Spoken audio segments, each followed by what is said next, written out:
नमस्कार, न्यूज 18 राजस्थान पर आप सभी का स्वागत। मैं हूं आपके साथ हेमंत कुमार। चलिए खबरों की शुरुआत इस वक्त की सबसे बड़ी खबर के साथ। कोविड स्वास्थ्य सहायकों से जुड़ी बड़ी जानकारी सामने आ रही है। सीएचए और अधिकारियों के बीच बातचीत विफल हो गई है। अधिकारियों ने सिर्फ आश्वासन दिया, सीएचए का कहना है, और शहीद स्मारक पर सीएचए का धरना इसके बाद लगातार जारी है। और इसी बीच बड़ी अपडेट यह भी है कि राज्यसभा सांसद किरोड़ीलाल मीणा शहीद स्मारक पहुंचे। सीएचए के धरने में शामिल हुए डॉक्टर किरोड़ीलाल मीणा और इन सीएचए को अपना समर्थन दिया। ये बड़ी जानकारी है इस वक्त की। कोविड स्वास्थ्य सहायकों का धरना लगातार लंबे समय से जारी है अपनी मांगों को लेकर के। और इसी बीच आज स्वास्थ्य सचिव से उनकी मुलाकात हुई। एक प्रतिनिधिमंडल सचिवालय पहुंचा था, लेकिन बात नहीं बनी। जो जानकारी इस वक्त सामने आ रही है उसके मुताबिक सीएचए की ओर से कहा गया है कि अधिकारियों ने उन्हें सिर्फ आश्वासन दिया और इसके बाद प्रतिनिधिमंडल वापस से शहीद स्मारक पर लौट गया। इसी खबर पर ज्यादा जानकारी के साथ हम आपको सीधे लिए चलते हैं राजधानी जयपुर, जहां पर हमारे सहयोगी सौरभ गृहस्थी हमारे साथ जुड़ रहे हैं। लगातार पिछले कई दिनों से सौरभ, सीएचए का धरना जारी था। एक उम्मीद आज हुई थी बातचीत के जरिए कि आखिरकार कुछ हो पाएगा, लेकिन अभी क्या अपडेट है आपके पास में?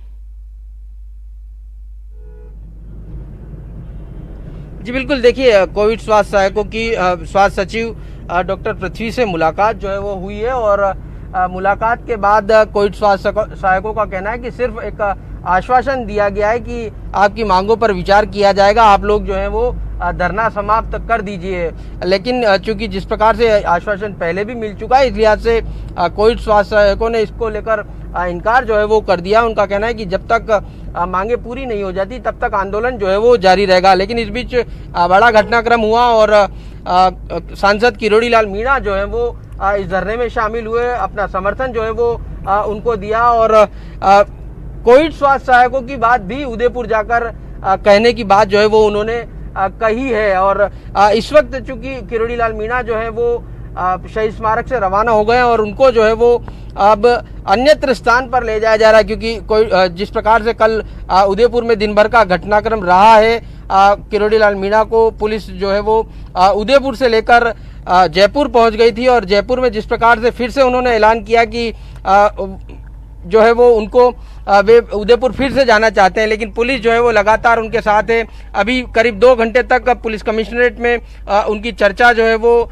पुलिस अधिकारियों से हुई, लेकिन क्या कुछ उन्हें गिरफ्तार किया जा रहा है या फिर उन्हें उदयपुर जाने दिया जाएगा, इसको लेकर संशय जो है वो लगातार बना हुआ। और इस वक्त अजमेर रोड की तरफ जो है वो पुलिस की गाड़ी एस्कॉर्ट करके किरोड़ीलाल मीणा को लेकर जा रही है। अब इन्हें कहाँ लेकर जाया जा रहा है इसके बारे में किसी को भी जानकारी जो है वो नहीं है। किरोड़ीलाल मीणा से हमारी बातचीत हुई, उनका भी साफ तौर पर कहना था कि कहाँ पर पुलिस लेकर जाना चाहती है उन्हें जानकारी नहीं है, लेकिन वे जो है वो उदयपुर जाएंगे। सौरभ, मैं आपको थोड़ा सा रोक रहा हूँ। क्या किरोड़ीलाल मीणा यहाँ से स्वास्थ्य सहायकों के धरना स्थल से निकल चुके हैं? और वो यहाँ पर जब आए तो उन्होंने क्या आश्वासन दिया है कि 1 महीने से ज्यादा वक्त से यहाँ पर स्वास्थ्य सहायक बैठे हुए हैं, अब आखिरकार यहाँ पर किरोड़ीलाल पहुंचे हैं, देर आए दुरुस्त आए, अब उन्होंने क्या कहा है? जी बिल्कुल, देखिए किरोड़ीलाल मीणा पहले भी एक बार कोविड स्वास्थ्य सहायकों के धरने में शामिल हो चुके हैं। आज फिर से चूंकि तमाम कोविड स्वास्थ्य सहायक उनसे लगातार संपर्क में थे, तो उनसे जब मुलाकात हुई तो वो धरने में शामिल हुए। उन्होंने कहा कि उनकी बात जो है वो इतने दिन से लगातार कोविड स्वास्थ्य सहायक जो है वो शांतिपूर्ण तरीके से आंदोलन कर रहे हैं, इसलिए आज से उनके आंदोलन में वो समर्थन करते हैं और उनकी बात जो है वो आगे पहुंचाना चाहते हैं। लेकिन चूंकि जिस प्रकार से उनको किसी से मिलने नहीं दिया जा रहा, इसलिए आज से जो है वो अभी कुछ भी नहीं कर पाएंगे। लेकिन चूंकि कोविड स्वास्थ्य सहायक उनसे ये मांग कर रहे थे कि आप धरने में शामिल होइए, तो इसलिए आज से वो किरोड़ीलाल मीणा जो है वो धरने में शामिल हुए हैं और अब जो है वो वहाँ से रवाना हो चुके हैं। अब उन्हें कहाँ ले जाया जा रहा है इसकी जानकारी नहीं है, लेकिन क्योंकि जिस प्रकार से पिछले 43 दिन से कोविड स्वास्थ्य सहायकों का धरना जारी था, आज जब उन्होंने उदयपुर जाने की जो घोषणा की थी, इस लिहाज से उनको वार्ता के लिए स्वास्थ्य सचिव। बिल्कुल सौरभ, बहुत शुक्रिया तमाम जानकारी के लिए, हमारे साथ जुड़ने के लिए। तो स्वास्थ्य सहायकों का धरना लगातार जारी है। आज उनकी बातचीत स्वास्थ्य सहायकों की स्वास्थ्य सचिव से हुई और ये बातचीत विफल होने के बाद सीएचए का जो प्रतिनिधिमंडल था सचिवालय पहुंचा था, वो एक बार फिर से धरना स्थल पर पहुंच गया है। और इसी बीच खबर यह भी है कि बीजेपी के राज्यसभा सांसद किरोड़ी लाल मीणा सीएचए से मिलने के लिए पहुंचे थे। उन्होंने आश्वासन दिया कि वे उनकी मांगों को उठाएंगे। चलिए आगे बढ़ेंगे, अगली खबर का हम रुख करेंगे। जयपुर में मीडिया से बातचीत के दौरान भारतीय जनता पार्टी के राज्यसभा सांसद डॉक्टर किरोड़ी लाल मीणा ने राज्य सरकार पर हमला बोला। किरोड़ी लाल ने कहा कि वे आदिवासी सम्मेलन में भाग लेने के लिए उदयपुर संभाग जाना चाहते हैं, लेकिन अधिकारी उन्हें जाने नहीं दे रहे हैं। किरोड़ी ने कहा कि मैंने अपने राजनीतिक जीवन में इस प्रकार की तानाशाह सरकार नहीं देखी। सरकार मेरे साथ अत्याचार कर रही है। साहब ने बुलाया और कमिश्नर साहब का कहना यह है कि निर्णय ये लिया गया है कि आप वहाँ न जाएं, धरियावत जहाँ आदिवासी सम्मेलन चल रहा है। तो मेरा कहना है भाई आप मेरे को लिखित में दो, क्यों नहीं जाऊँ, क्या कारण है। तो कारण ढूंढने मैं तो जाऊँगा, मैं तो जाने की कह रहा हूँ, मेरे को जाने दें। ये लोकतंत्र है, आज़ादी है। मैं मेरे वहाँ भाषण देना चाहता हूँ, आदिवासियों को संदेश देना चाहता हूँ, पर इनको शक है कि वहाँ हमारा सम्मेलन है, बड़ी सभा है, उसमें आप विघ्न डालोगे। मैंने भाई मैं ऐसा अंधा नहीं हूँ, मेरे से लिखित में ले लो, मैं कोई विघ्न नहीं डालूंगा। तो वहीं भारतीय जनता पार्टी के राज्यसभा सांसद डॉक्टर किरोड़ी लाल मीणा के साथ उदयपुर में पुलिस की ओर से किए गए कथित दुर्व्यवहार का मामला तूल पकड़ रहा है। प्रतापगढ़ में इसे लेकर बीजेपी की ओर से मिनी सचिवालय पर प्रदर्शन किया गया। कार्यकर्ताओं की ओर से नारेबाजी करते हुए प्रदेश की सरकार के खिलाफ आक्रोश जताया गया और राज्यपाल के नाम जिला कलेक्टर को ज्ञापन देकर किरोड़ी लाल मीणा के साथ इस तरह का अमानवीय बर्ताव बंद करने की मांग की गई।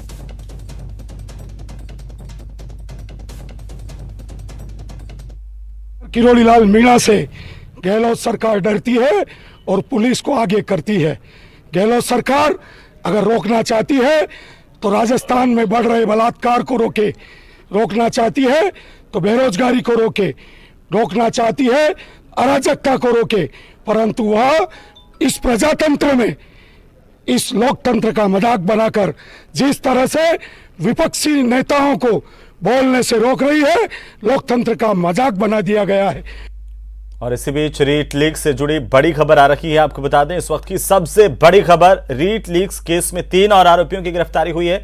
एसओजी ने 3 आरोपियों को गिरफ्तार किया है। बड़ी जानकारी इस वक्त की, जालोर के रहने वाले तीनों आरोपी। रीट लीक्स मामले में अब तक 57 लोगों की गिरफ्तारी हो चुकी है। 3 और आरोपियों की गिरफ्तारी की गई है। बड़ी जानकारी है इस वक्त की, आपको बता दें एसओजी ने 3 आरोपियों को गिरफ्तार किया है। जालोर के रहने वाले तीनों आरोपी बताए जा रहे हैं। एक एनएसयूआई से जुड़ा हुआ है। ये बड़ी खबर इस वक्त की। तो रीट लीक्स मामले को लेकर के एसओजी लगातार कार्रवाई कर रही है। अब तक 57 लोगों की गिरफ्तारी की जा चुकी है। ज्यादा जानकारी के साथ हमारे संवाददाता विष्णु शर्मा जुड़ चुके हैं। विष्णु, क्या कुछ जानकारी, अब तक 57 लोगों की गिरफ्तारी, अभी क्या अपडेट है? देखिए अभी अपडेट यही है कि अब तक 57 जो लोग हैं एसओजी के द्वारा गिरफ्तार किए जा चुके हैं। रीट पेपर लीक प्रकरण मामले में लगातार एसओजी कार्रवाई कर रही है। 57 लोगों को गिरफ्तार कर चुकी है और लगभग सभी जो लोग हैं, मैक्सिमम जो लोग हैं वो जालोर के और आसपास के रहने वाले हैं। आज जो गिरफ्तार की गई उनमें विकास मांझू है, महेंद्र माली और दिनेश विष्णु, इन तीनों को गिरफ्तार किया गया। इसके पहले एसओजी ने इन तीनों को जालोर से उठाया था। उनके बाद में उनसे पूछताछ की और पूछताछ में यह सामने आया कि इन लोगों ने परीक्षा से पहले ही अपने सहयोगियों के माध्यम से जो अभ्यर्थी इस परीक्षा में बैठने वाले थे उन सभी को पेपर उपलब्ध कराए थे, उनको पेपर सॉल्व कराने में इनको मदद की थी। ऐसे में जब आरोप तय हुए उसके बाद इन तीनों को गिरफ्तार कर लिया गया। जी बिल्कुल विष्णु, और ये जो गिरफ्तारियां हुई है और क्या कुछ जानकारी इनके माध्यम से सामने आ रही है कि आखिरकार क्या ये उसी नेटवर्क का हिस्सा थे जो एसओजी लगातार दबिश दे रही है, कार्रवाई कर रही है, पश्चिमी राजस्थान खासतौर पर टारगेट पर है, निशाने पर है, जहां से बड़ी संख्या में गिरफ्तारियां हुई है? देखिए बिल्कुल ये सभी जो है एक ही कड़ी के हिस्से हैं। एसओजी ने जब शुरुआत में जब ये मामले का खुलासा हुआ कि रीट का पेपर लीक किए गए, उसके पेपर जो है परीक्षा के पहले ही पेपर बेचा गया था, लोगों को उपलब्ध कराया गया था, तभी गिरफ्तारी होने के बाद कड़ी से कड़ी को जोड़ते हुए अब तक जो है एसओजी ने 57 लोगों को गिरफ्तार किया है। हर कोई जो मुलजिम पकड़ में आया उसके बाद उससे हर एक बार एक नए नाम का खुलासा हुआ और जब नाम का खुलासा हुआ तो मालूम चला कि मोटी रकम इनमें दी गई थी और एक दूसरे को मदद। चलिए बहुत शुक्रिया तमाम जानकारी के लिए विष्णु, और लगातार अपडेट हम आपसे लेते रहेंगे। बहरहाल सबसे बड़ी खबर यह है कि एसओजी की तरफ से कार्रवाई की गई है। 3 और लोगों की गिरफ्तारी हुई है। अब तक 57 लोग गिरफ्तार किए जा चुके हैं। और अब खबर मंत्री रमेश मीणा के भरतपुर दौरे की। प्रभारी मंत्री रमेश मीणा आज भरतपुर के दौरे पर रहे, जहां पर उन्होंने राज्यसभा सांसद डॉक्टर किरोड़ी लाल मीणा पर बड़ा बयान दिया। प्रभारी मंत्री रमेश मीणा ने कहा कि किरोड़ी लाल मीणा खुद अपराधी हैं, उनके खिलाफ 5 मुकदमे दर्ज हैं जो प्रमाणित हो चुके हैं और ऐसे में उनको खुद पुलिस को सरेंडर कर देना चाहिए। लाल पर 5 केस हैं, प्रमाणित हो चुके हैं, खुद अपराधी है, वो कानून की बात करता है, कानून का वायलेशन कर रहा है, खुद अपराधी है, उसको तो सरेंडर कर देना चाहिए। वो किसको कौन सी बात करता है, किस अधिकार की बात करता है, किसके लिए लड़ रहा है? वो खुद अपराधी है। जो आदमी जिसके पास 5 केस लगे हुए हैं उसको तो सरेंडर करके अंदर जाना चाहिए। वो तो न्यूसेंस करने के अलावा उसके पास काम क्या है? तो वहीं डूंगरपुर जिले में कृषि महाविद्यालय की सौगात मिलने के बाद 1.5 साल बाद भी महाविद्यालय के लिए जमीन आवंटन की प्रक्रिया अभी तक पूरी नहीं की जा सकी है। इससे प्रशासन के प्रति लोगों का गहरा आक्रोश है। इस मामले को लेकर कांग्रेस कार्यकर्ताओं की ओर से आज कलेक्ट्रेट में जिले के प्रभारी मंत्री भंवर सिंह भाटी से मुलाकात की गई। उन्हें ज्ञापन सौंपते हुए कृषि महाविद्यालय के लिए जल्द जमीन आवंटित करवाने की मांग की गई है।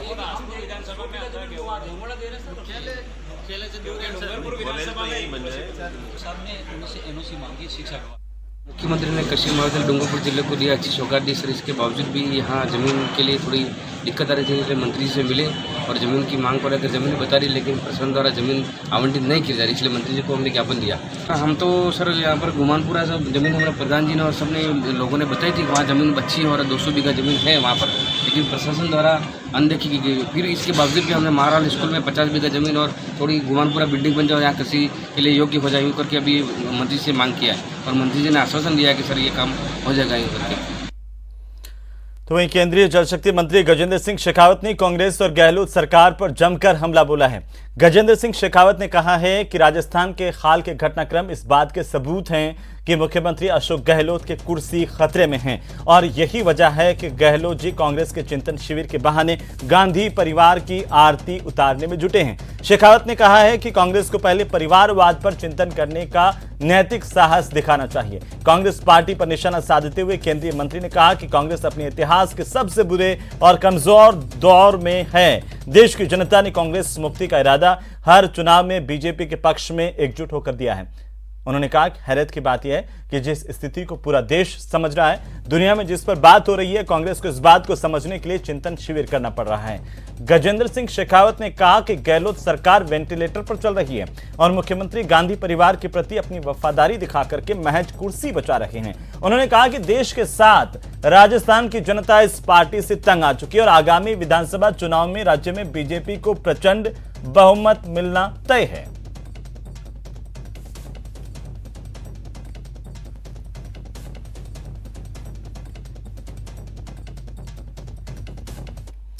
और अब बात करेंगे बीजेपी की हुंकार रैली की। चूरू में आयोजित इस रैली में उपनेता प्रतिपक्ष राजेंद्र राठौड़ ने कांग्रेस पार्टी पर जमकर निशाना साधा। राजेंद्र राठौड़ ने कहा है कि मौसम विभाग ने गर्मी का ऑरेंज अलर्ट जारी किया है, लेकिन यह हुंकार रैली कांग्रेस के लिए रेड अलर्ट साबित होगी। यही नहीं, कानून व्यवस्था को लेकर के भी राजेंद्र राठौड़ ने गहलोत सरकार को घेरा है। राजेंद्र राठौड़ ने कहा है कि राजस्थान में इंडियन पिनल कोड नहीं, गहलोत पिनल कोड का राज है और साथ ही साथ बिजली संकट को लेकर के भी गहलोत सरकार को राठौड़ ने खूब खरी खोटी सुनाई है।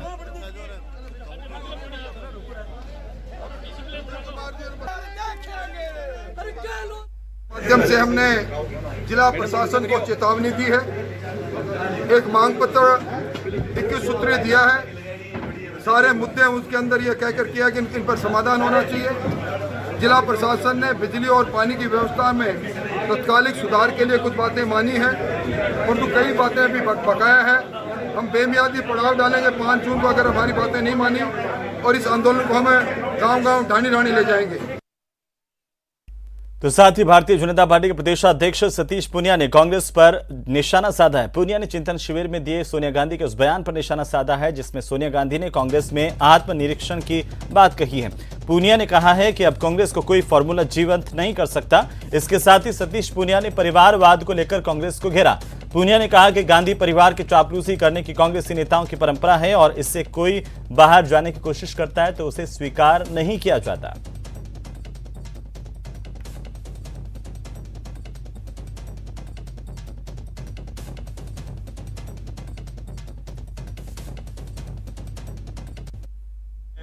कांग्रेस को कोई भी फॉर्मूला अब जीवंत नहीं कर सकता, क्योंकि वो परिवार से बाहर नहीं आ सकते, वंश से बाहर नहीं आ सकते, और जब तक उससे बाहर नहीं आएंगे तब तक कांग्रेस पार्टी की दशा सुधरेगी नहीं।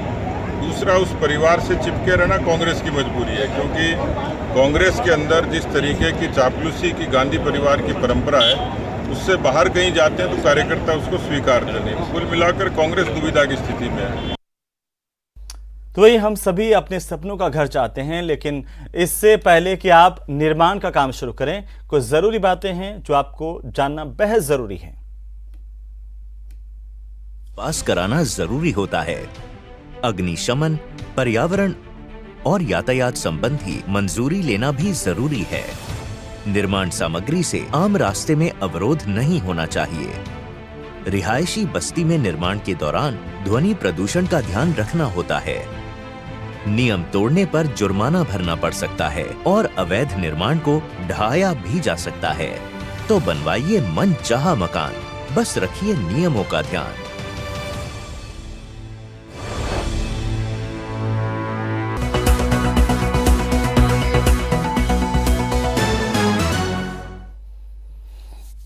तो चलिए ब्रेक के बाद एक बार फिर से आपका स्वागत। और अब बात जयपुर बम ब्लास्ट की बरसी की। जयपुर में आज सीरियल बम ब्लास्ट की 14वीं बरसी है। 13 मई 2008 को शाम को करीब 7:30 बजे जयपुर के परकोटे के बाजारों में एकाएक बम ब्लास्ट होना शुरू हुआ। परकोटे के चांदपोल, त्रिपोलिया बाजार, बड़ी चौपड़, छोटी चौपड़ और जोहरी बाजार के इलाके में 6 जगहों पर 8 सीरियल ब्लास्ट किए गए। इनमें से 75 निर्दोष लोगों की जान गई। 20 से ज्यादा लोग यहां पर आपको बता दें कि गंभीर रूप से घायल हुए और कुल मिलाकर के 200 से ज्यादा लोग गंभीर रूप से घायल हुए थे। 13 साल बीत जाने के बाद शरीर पर लगे जख्म भले ही भर गए हों इन लोगों के, लेकिन मन में लगे चोट और अपनों को खोने का दर्द आज भी पीड़ित और उनके परिवारों के सदस्य भुला नहीं पाए हैं। तो आखिरकार इन लोगों के साथ न्याय कब होगा, कैसे होगा? उम्मीद यही है कि जो गुनहगार है उन्हें फांसी की सजा तो मिल गई, लेकिन आखिरकार वो फांसी पर कब चढ़ेंगे?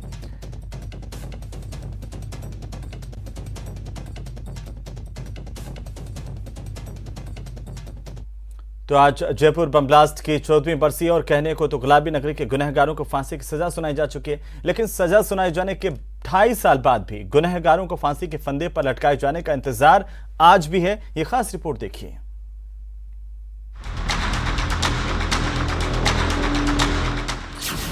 चौदह सालों का दर्द आज भी सता रहा है।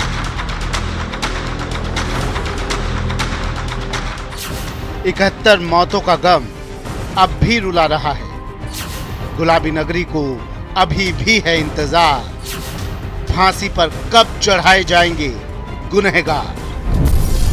1, 2,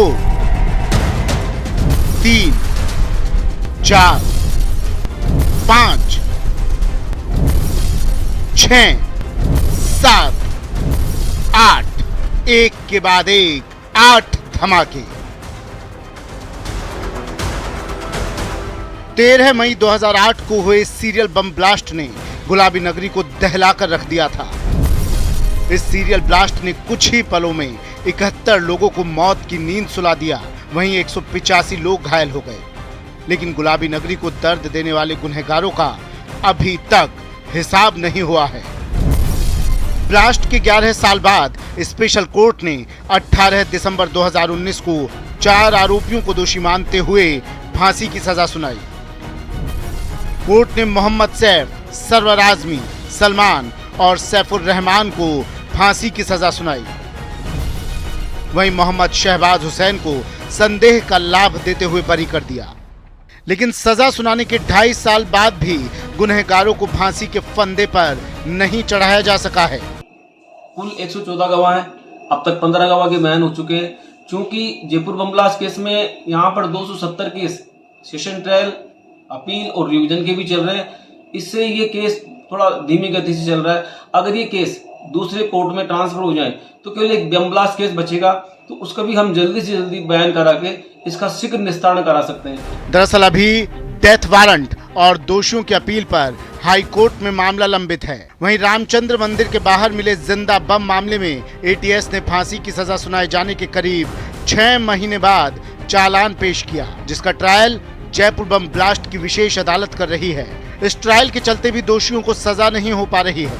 क्योंकि पूर्व में 8 केस में मुलजिमान को फांसी की सजा हो चुकी है और एक शहबाज को बरी किया गया था माननीय न्यायालय द्वारा, उसकी राज्य सरकार की ओर से माननीय उच्च न्यायालय में, राजस्थान उच्च न्यायालय में उसकी अपील लंबित है। माननीय न्यायाधीश श्रीमान केशव कौशिक बहुत त्वरित गति से शानदार काम कर रहे हैं।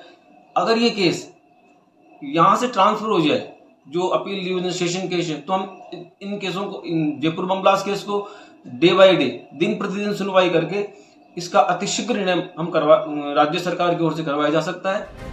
पहले तो अदालत की लंबी कार्यवाही की प्रक्रिया के कारण सजा सुनाने में 11 साल लग गए और अब उस सजा को अंजाम तक पहुंचाने में 2.5 साल से ज्यादा बीत चुके हैं। ऐसे में पीड़ित परिजनों को 14 सालों का दर्द अभी भी सता रहा है। उन्हें इंतजार है इंसाफ का, और इंसाफ तभी होगा जब गुनहगारों को जल्द से जल्द फांसी के फंदे पर लटकाया जाएगा।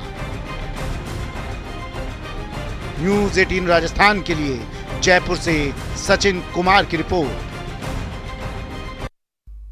और अब बात करते हैं प्रधानमंत्री आवास योजना की, एक ऐसी योजना जो कि बेघर लोगों की घर बनाने में मदद कर रही है, एक घर जिसे वो अपना कह सकें। यह योजना भारत के कमजोर कच्चे मकानों को पक्के मकानों में तब्दील कर रही है। आज हम बात करेंगे प्रधानमंत्री आवास योजना की। सबका साथ, सबका विकास, सभी जरूरतमंदों को पक्के आवास दिलाने की मुहिम है।